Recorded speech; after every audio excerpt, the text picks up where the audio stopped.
Anyway, Video 2 of the QSO with Alaska. Today, we're having a beautiful, clear, sunny day here today. Not a cloud in the sky. It's just a beautiful, nice, calm day, clear. 66 right now at this moment. No doubt it's going to get quite warm today. It got up to 74 here yesterday. Roger, Roger. This is November 5 X-Ray Tango Charlie to Kilo Lima 7 Hotel Romeo November. It's about 74 degrees here right now. We're supposed to get a heat wave of about 85 today. It's been cool here all summer, so you can't beat that. I rode up to Alaska on my motorcycle in, I think it was 2002, and didn't hit where you're at, but I went all the way around Fairbanks, Anchorage, and those places up there. Sure is beautiful country up there, over.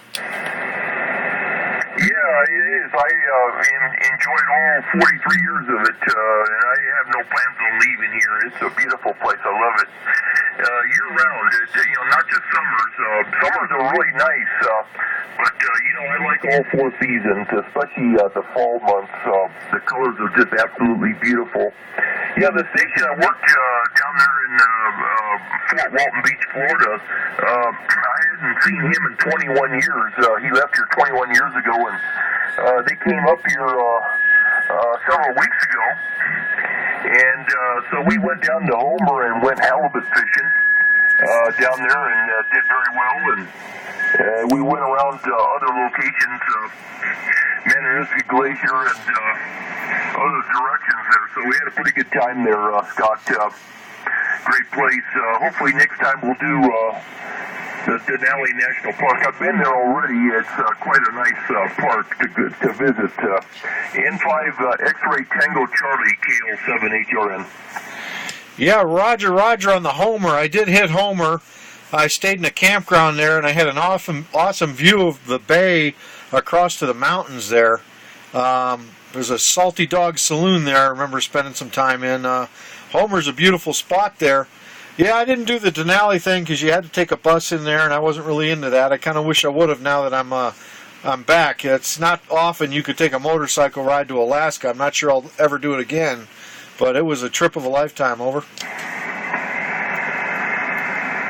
A lot of people that do that during the summer up here. There's a lot of biker groups that you see out on the highway. Somebody tuning up on us. Matter of fact, when we were out at the Mananuska Glacier, a large group of them showed up in the parking lot there, just all of a sudden from nowhere. So yeah, they do have a great time up here. There's a lot of Alaskans that do that during the summer. The easy-going bike runs between Fairbanks and Anchorage and then back up. They do the loop there, so, well, great. Well, how long have you been there in the RV park there in Yellowstone, and how much longer are you going to be staying there? Yeah, I'm on my second weekend here now. It's the National Forest Campground. We're going to spend all the way up till about August 1st around in this area and then start heading back to sweaty Texas down there. Yeah, I did a motorcycle race up there. They call it Dust to Dawson. It goes from Fairbanks all the way up to Dawson City, Yukon, across the highway up there, that gravel road through there.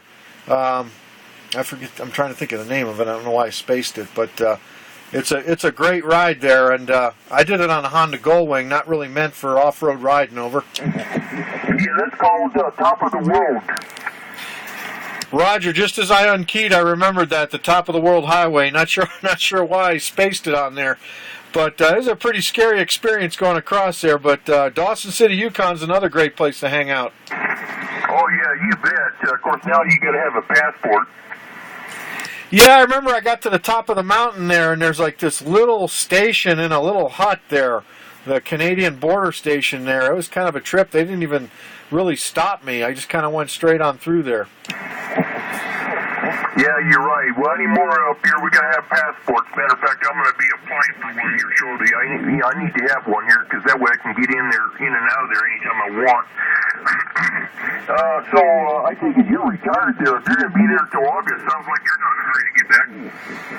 Not retired. I'm a college professor on summer break, so I get the summer off. So it's as close to retired as you can get 3 months a year. How's that, over? Oh, I see. Okay, great. Well, super. Are you adjunct, or are you faculty, or are you professor emeritus? No, I'm full time with tenure. I'm what's classified as an associate professor. I've got about nine years left, beginning next year before I retire, if I make it there that long. What do you do up there in Wasilla? Over. Well, I work for the U.S. Army Corps of Engineers, Scott, also retired Air Force, so I've been working for the government for 40 years plus, but I'm fixing to retire here in about 3 months. Hey, roger that. Congratulations. I look forward to that time. You got any plans of what you're going to do? Yeah, I'll be staying here in Alaska for certain. I'm not going anywhere. No, I'm just going to be not getting up at 4 a.m. in the morning, for starters. Yeah, Roger, it's kind of hard to break yourself of that habit. I'm here on vacation, and I'm still up at 0500 every day because I'm used to that. It's kind of hard to get out of that swing. Yeah, well, it won't be hard for me to break that habit. Let me tell you, I do a 50-mile each-way commute every day. Been doing that for quite some time. And even though I never get tired of the scenery, it's a beautiful drive into Anchorage, but I'm looking forward to not having to put on miles on the truck and getting up so early in the morning. I got to get up at 4 a.m. And get an early start in order to do the 50-mile commute. So I'm looking forward to not having to do that again. N5XTC KL7HRN. Roger, KL7HRN N5XTC. What is it, dark about 6 months of the year out there? Kind of dangerous there, the commute sometimes? Animals in the road and whatnot? Oh, yeah, that's a common occurrence, though. You just live with that.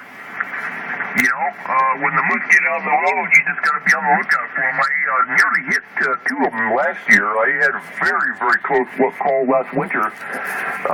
On the second one, I must have only missed it by a couple inches.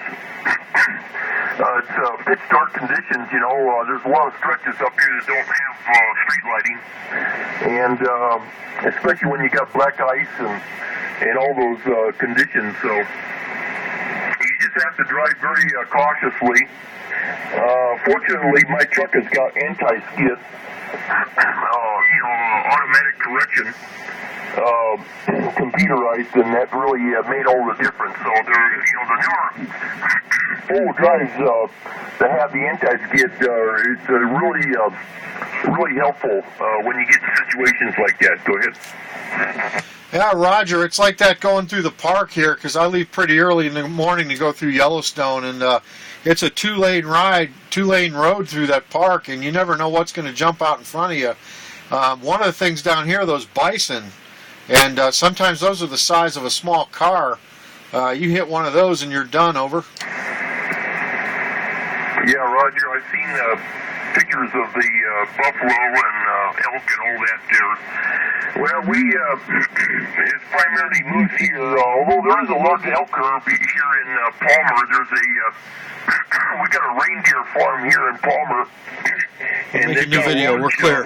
End of video 2.